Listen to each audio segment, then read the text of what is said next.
Hello all, welcome to Raghavi வீட்டு சமையல். இன்னைக்கு நம்ம சேனல்ல ரவா பொங்கல் எப்படி செய்யறதுன்னு பார்க்கலாம். இந்த பொங்கல் பார்த்தீங்கன்னா சாப்பிடும்போது அரிசியில செஞ்ச பொங்கலா இல்ல ரவையில செஞ்ச பொங்கலான்னு டிஃபரன்ஸே தெரியாது. அந்த அளவுக்கு சூப்பரா இருக்கும். செய்யறதுமே ரொம்பவே ஈஸி. வாங்க எப்படி செய்யறதுன்னு பார்க்கலாம். அதுக்கு முன்னாடி நம்ம சேனல் இப்பதான் ஃபர்ஸ்ட் டைம் பார்க்குறீங்க அப்படின்னா ராகவி வீட்டு சமையலை சப்ஸ்கிரைப் பண்ணிக்கோங்க. கூடவே பெல் ஐக்கானையும் கிளிக் பண்ணிக்கோங்க. ரவா பொங்கல் பண்றதுக்கு அரை கப் பாசிப்பருப்பு ஒரு கடாயில சேர்த்துக்கோங்க. இதை 2லிருந்து 3 வாட்டி நல்லா கழுவிக்கோங்க. கழுவுன பாசிப்பருப்புல 4 கப் அளவுக்கு தண்ணி சேர்த்துக்கோங்க. இது பார்த்தீங்கன்னா நம்ம ரெகுலரா அரிசி பொங்கலுக்கு எப்படி நம்ம ரேஷியோ வைப்போமோ அதே மாதிரி தான் 1.25 கப்புக்கு 4 கப்புங்கிற அளவு மாதிரி இதில் 4 கப் அளவுக்கு தண்ணி சேர்த்துக்கோங்க. தண்ணி சேர்த்துட்டு இது நல்லா ஹை ஃப்ளேமில் வச்சு நல்லா கொதிக்க விடுங்க. பருப்பு ஒரு கொதி வரும்போது இந்த பொங்கலுக்கு தேவையான அளவு உப்பு சேர்த்துக்கோங்க. உப்பு சேர்த்து நல்லா கலந்து விட்டு இதை வேக விடுங்க. பருப்பு வேகிறதுக்குள்ள நம்ம ரவையை வறுத்து வச்சுக்கலாம். அதுக்கு ஒரு பேன்ல கொஞ்சமாக நெய் சேர்த்துக்கோங்க. நெய் காஞ்சதும் இதில் 3/4 கப் அளவுக்கு ரவை சேர்த்துக்கோங்க. லோ ஃப்ளேமில் வச்சு ரவையை நல்லா வறுத்து விடுங்க. ரவை கறியிடக்கூடாது, அதனால லோ ஃப்ளேமில் வச்சு வருங்க. இது ரவையை வறுக்கும் போதே பார்த்தீங்கன்னா ஒரு நல்ல வாசனை வரும்.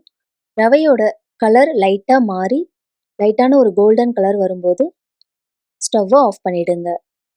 இப்போ பார்த்தீங்கன்னா பருப்பு நல்லா வெந்திருக்கு.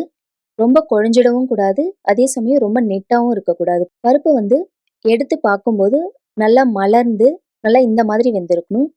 ஸோ அப்போ தான் நம்ம ரவையை கொட்டி கலக்கும்போது அதோட பக்குவம் கரெக்டாக இருக்கும். இப்போ பருப்பு நல்லா வெந்துருச்சு. நம்ம வறுத்து வச்ச ரவையை இதில் கொஞ்சம் கொஞ்சமாக சேர்த்து கட்டி இல்லாமல் நல்லா கலந்து விடுங்க. நம்ம ரவையை பருப்பில் சேர்க்கும்போது ஃப்ளேமை லோவில் வச்சுக்கோங்க. இப்போ இதை நல்லா கட்டி இல்லாமல் கிளறி விடுங்க. பார்க்கும்போது கொஞ்சம் தண்ணி மிச்சமாக இருக்கிற மாதிரி தான் தெரியும். ஆனால் நம்ம கலந்து விட விட ரவை தண்ணியை நல்லா அப்சர்வ் பண்ணிக்கும். இப்போ பார்த்தீங்கன்னா தண்ணி நல்லா அப்சர்வ் ஆயிருக்கு. இந்த ஸ்டேஜில் கடாயை மூடி ஒரு 5 நிமிஷத்துக்கு லோ ஃப்ளேமில் வேக விடுங்க. இந்த ரவை வேகிறதுக்குள்ள இதுக்கு ஒரு தாளிப்பு ரெடி பண்ணிடலாம். இது நம்ம ரெகுலராக நம்ம பொங்கலுக்கு எப்படி நம்ம தாளிப்பு செய்வோமோ அதே மாதிரி தான். அதுக்கு ஒரு பேனில் கொஞ்சமாக எண்ணெய் சேர்த்துக்கோங்க. இது கூடவே ஒரு டேபிள் ஸ்பூன் அளவுக்கு நெய் சேர்த்துக்கோங்க. எண்ணெய் நல்லா காஞ்சதும் இதில் ஒரு டேபிள் ஸ்பூன் அளவுக்கு மிளகு சேர்த்துக்கோங்க. மிளகு நல்லா வெடித்ததும் இதில் ஒரு 10 முந்திரி பருப்பு சேர்த்துக்கோங்க. முந்திரி பருப்பு சேர்த்துட்டு இதை லைட்டாக வறுத்து விடுங்க. இது லைட்டாக கலர் மாறினதும் இதில் ஒரு டேபிள் ஸ்பூன் அளவுக்கு சீரகம் சேர்த்துக்கோங்க. சீரகம் நல்லா பொரிஞ்சதும் ஒரு பச்சை மிளகாயை பொடியாக நறுக்கி சேர்த்துக்கோங்க.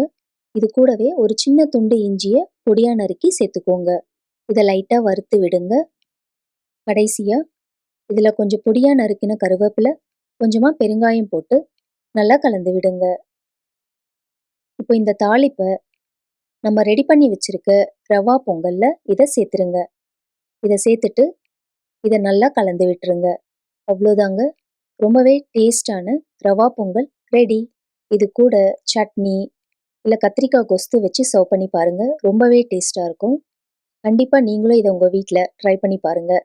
எப்படி இருந்ததுன்னு மறக்காமல் எனக்கு கமெண்ட் பண்ணுங்கள். இந்த வீடியோ உங்களுக்கு பிடிச்சிருந்தா ராகவி வீட்டு சமையலை சப்ஸ்கிரைப் பண்ணிக்கோங்க. தேங்க்ஸ் ஃபார் வாட்சிங்.